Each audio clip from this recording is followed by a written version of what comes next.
सुप्रभात विद्यार्थियों। आज हम लाए हैं फिर से समास। समास के दो भेद हम पहले पढ़ चुके हैं, अव्ययी भाव समास और तत्पुरुष समास। आज हम लाए हैं कर्मधारय समास। कर्मधारयस्य परिभाषा। कर्मधारय समास की परिभाषा है तत्पुरुषः समानाधिकरण कर्मधारय है, यानी तत्पुरुष समान अधिकरण ही कर्मधारय समास है। अर्थात यदा तत्पुरुष समासस्य द्वयो पदयो भवति, एक विभक्ति अर्थात समान विभक्ति भवति, तदा स समानाधिकरणः तत्पुरुष समासः कथ्यते। जब तत्पुरुष समास के दोनों पद एक ही विभक्ति के होते हैं अर्थात समान विभक्ति के होते हैं, तब वह समानाधिकरण तत्पुरुष समास कहलाता है। अयमेव समासः कर्मधारय इति नाम्ना ज्ञायते। यही समास कर्मधारय के नाम से जाना जाता है। अस्मिन् समासे साधारणतया पूर्वपदं विशेषणम् उत्तरपदश्च विशेष्यं भवति। इस समास में साधारणतः पूर्व पद होता है विशेषण और उत्तर पद होता है इसका विशेष्य। यथा जैसे नीलम कमलम, पद बना है नील कमलम।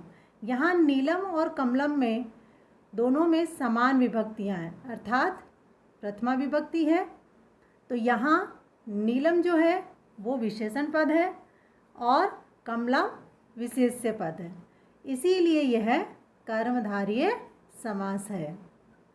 जैसे विग्रह देखिए अब उदाहरण में, पीतम अम्बरम इति, इसका समस्त पद बन गया पीताम्बरम। हिंदी में इसका अर्थ हुआ पीला वस्त्र। दूसरा विग्रह है रक्तम कमलम इति, समस्त पद बन गया इसका रक्त कमलम, हिंदी अर्थ हो गया इसका लाल कमल। अगला है वीरः पुरुषः इति, समस्त पद बना वीर पुरुषः, हिंदी अर्थ हो गया इसका वीर पुरुष। फिर अगला है दीर्घारज्जुः इति, दीर्घ रज्जुः यानी लंबी रस्सी। इसमें ध्यान से देखिए आप, इति शब्द विग्रह करते समय लगाया जाता है, तो हम याद रखेंगे इसको। जब हम समस्त पदों का विग्रह करेंगे तब हम इन दोनों पदों को अलग अलग करते हुए प्रथमा विभक्ति में लेंगे और उसके बाद में इति जोड़ेंगे। नंबर 2 आज हम पढ़ रहे हैं द्विगु समास, जो समास का नंबर 4 भेद है। द्विगु समासस्य परिभाषा। द्विगु समास की परिभाषा है संख्या पूर्वो द्विगु। संख्या पहले आती है इसमें, वही द्विगु समास है। संख्या पूर्वो द्विगुः इति पाणिनीय सूत्रानुसारं यदा कर्मधारय समासस्य पूर्वपदं संख्यावाची उत्तरपदच् संख्यावाची भवति, तदा स द्विगु समासः कथ्यते। संख्या से पहले जो पद होता है उसमें पहले संख्या आती है, वही द्विगु समास है। तो पाणिनि के सूत्र के अनुसार जब कर्मधारय समास का पहला पद संख्यावाची होता है और उत्तर पद संज्ञावाची होता है, तब वहाँ द्विगु समास होता है। अयम समासः प्राय समूहार्थे भवति। यह समास प्राय समूह के अर्थ में होता है। समस्त पदम सामान्यतया नपुंसकलिंगस्य एकवचने अथवा स्त्रीलिंगस्य एकवचने भवति।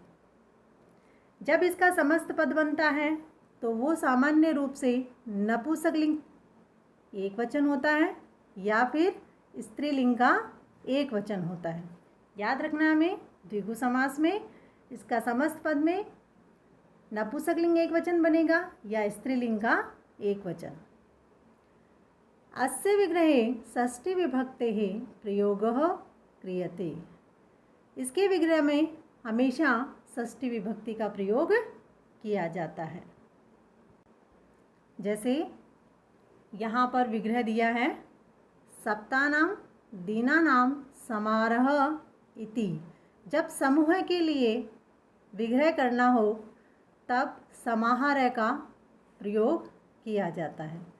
समस्त पद बन गया सप्त दिनम, तो सप्तानां दिनानां समारोह इति यानी 7 दिनों का समूह। अगला इसमें है त्रयाणां भुवनानां समारोह इति। त्रिभुवनम 3 भुवनों का समूह। फिर है पंचानां पात्राणां समारोह इति। पंच पात्रम हिंदी अर्थ हो गया 5 पात्रों का समूह। नंबर 4 में है पंचानां रात्रिणां समारोह इति। पंचरात्रम 5 रात्रियों का समूह है। और अंतिम है चतुराणां युगानां समारोह इति। चतुर्युगम यानी 4 रात्रियों का समूह है। हम समूह के लिए इसमें समाहार का प्रयोग कर रहे हैं, तो याद रखेंगे हम इस समास में समाहार शब्द समूह के लिए प्रयोग में लाया जाता है। इसके अलावा द्विगु समास में पहला पद इसका संख्यावाची होता है, जो भी संख्याएं आती हैं, और दूसरा पद जो होता है इसका संज्ञा होता है। ठीक है, तो इस तरीके से ये द्विगु समास के उदाहरण हमने जान लिए। इसके अलावा और देखिए पंचानां वटानां समारोह इति। इसका समस्त पद बन रहा है पंचवटी। इसका हिंदी अर्थ हो गया 5 वटों का समूह। अगला इसमें है अष्टानां अध्यायानां समारोह इति। अष्टाध्यायी 8 अध्यायों का समूह है। फिर है त्रयाणां लोकानां समारोह इति। त्रिलोकी 3 लोकों का समूह है। सप्तानां शतानां समारोह इति। सप्त शती 7 शतियों का समूह है। और अंतिम है शतानां अब्दानां समारोह इति। शताब्दी 100 वर्षों का समूह है। तो ये था द्विगु समास, जिसका पहला पद संख्यावाची होता है और दूसरा पद संज्ञावाची होता है। तो आज हमने 2 समास पढ़े हैं। इन दोनों समासों की परिभाषाएं अच्छे से याद करेंगे और ये उदाहरण याद करेंगे।